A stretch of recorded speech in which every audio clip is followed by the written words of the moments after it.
Kris, thanks for being with us today. Thank you, John. How you guys doing this morning?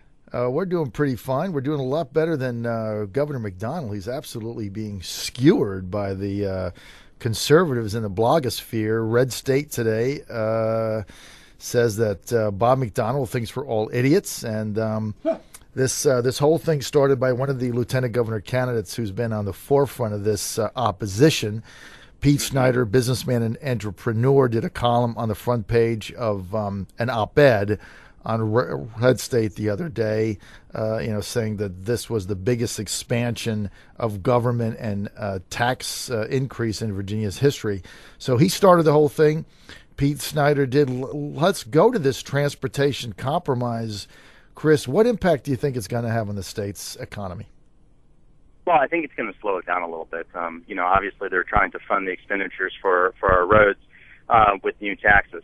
The money does have to come from somewhere, but the way we're approaching it, it's going to have a small effect to different areas of the economy. Purchasing, vehicle titling tax increasing a little bit, personal property tax annually on our vehicles also increasing, $100 tax on hybrid vehicles when they're sold. I think the environmentalists really like that one. And then, of course, the new internet tax, I think they call it fairness in the market, which, of course, is government speak for a new tax. They're going to be diverting, I want to say about 50% of the revenue from that over to transportation. Do you think this compromise was the right thing for the General Assembly and Governor McDonnell to do, or would you have preferred a different approach? Well, when you do the quick math and you look at 3% of I want to say it's 3 or 3.5% of the wholesale price of gasoline is going to be taxed, and then I want to say about 5 or 6 for diesel, and then you relate that to where current pennies per gallon is currently. I don't know, John. I don't really see a whole lot of a difference there. Of course, from vehicle titling fee increases, sales tax increases, and whatnot, that there's going to be a significant increase there. But as far as the actual effect on gasoline, it's obviously going to drop prices just a little bit as far as that goes, but we're going to be paying for it all across the board. Of course, with the sales tax increase, that affects everything. So, what do you think of the impact that this is going to have on the housing market? On one hand, people would think that, okay, well, it's easier to get people in the state now because there's a plan, there's a better quality of life on their horizon than sitting in oodles of traffic. Do you think that this will have any effect on long-term housing market in the Commonwealth? Well, one of the things that improved roads and transportation has an effect on, especially in urban areas, is it does allow sprawl. So that is probably the only area in housing. I don't as far as values go, you're going to have a higher value in urban areas when there's more traffic because there's a convenience factor that home buyers are going to pay for to live in those urban areas, so they don't have such a commute time or they don't have to deal with public transportation. Where you see areas where the traffic infrastructure system, highway system is in excellent condition, and it really provides a great in and out, that's where you do see sprawl. So that's really the effect that we're going to see on housing. So you're going to see a more of a moderation, a little bit of the dollar move out into the we'll call it the countryside, just outside the city, and a little less pressure on the available inventory inside the city. Of course, this is going to take quite a while for all this to take effect. Road projects tend to take a little bit of time, and then they take that little bit of time times 2 or 3 or 4. So it's going to be quite a ways out on the time horizon. Okay, Kris, let's go nationally for a minute. Interest rates are now starting to inch up. The 10-year U.S. Treasury yield recently went above 2% for the first time since April of 2011, as we understand it. So Fannie Mae, their economic strategists are saying that housing should now start to contribute to GDP on a growth scale. How do you see that playing out? Yeah, I definitely see that happening. I've been hitting interest rates pretty hard for about the last month and a half, saying that they're going to definitely start to escalate pretty soon. Right. Definitely by the third quarter. Well, we're going into the second quarter almost, and it's already starting to happen. And a lot of it is due to the fact that we have a lot of debt out there. We have to have on our treasuries. We have to have a little bit higher yield to make the sale of our debt make sense to public, to the entities out there, foreign countries who buy our debt. So interest rates have to rise a little bit to coincide with the risk that we're undertaking. But as far as housing contributing to the overall market, what's happening is there's a large decrease in the amount of available inventory. What that means is the amount of homes for sale is markedly lower, and the demand is still fairly strong. So you have really good demand right now and low inventory. So you are seeing prices increase. So what that's doing is it's bringing a lot of the builders off of the benches and into the game, and they're really starting to play it, and they're starting to play it big time. I think later on this year, you're probably going to see some pretty large land purchasing deals, development deals happening as the builders try to take advantage of this market. There simply isn't a whole lot of new construction out there, so you're going to see a lot of movement in that direction. And it's the new construction market that really does help to push GDP. Resale home sales, of course, do help a little bit because people want to improve their homes, either because they make a choice to stay or because they want to get the home on the market and get maximum dollar. But of course, it's those new homes. That's where a lot of job creation activity occurs, and that's where you're going to see a lot of GDP growth. Kris, the inching up of interest rates, this is something, as you pointed out, you've been predicting for some time. Now it's starting to happen. When does that transfer over into mortgage rates? Well, John, it already is. Mortgage rates are quite literally, they're going up right now. If you've been thinking about refinancing, this is the time to do it. Rates are only going to go higher. Of course, you're going to have some variability from month to month as the economy chugs along.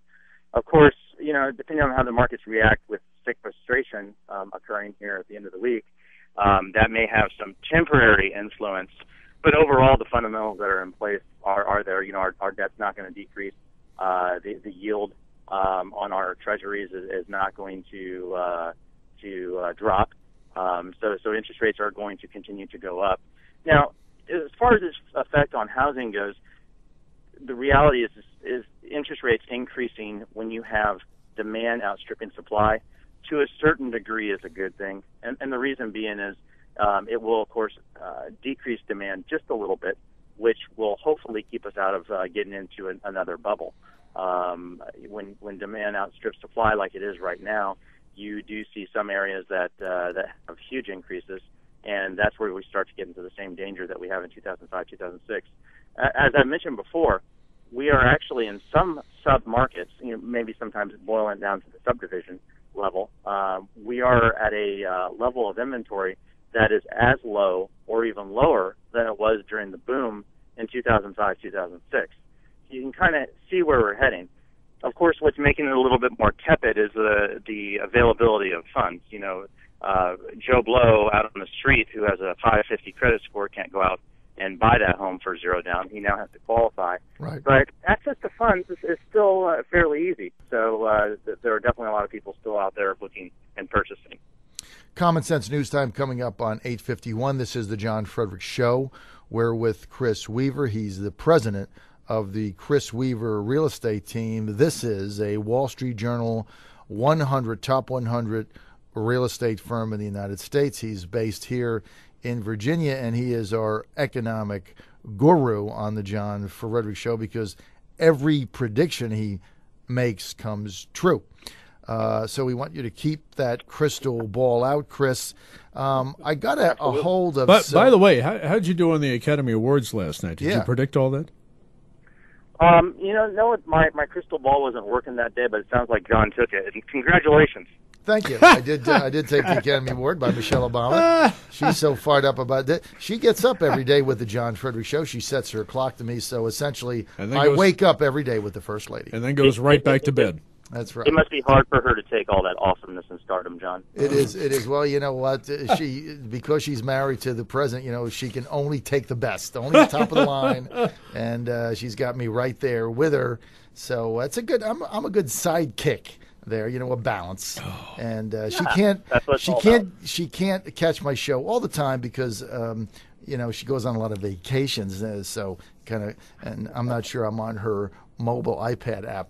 Probably need to do that. Hey, I want to get to some real estate industry statistics. Now, the couple of things that are kind of shocking that has come out in the past couple of weeks, the percentage of homeowners who wish they understood the terms of their mortgage better. This is going to be shocking. 6 in 10 homeowners say they don't understand the terms of their mortgage. Is that shocking or what?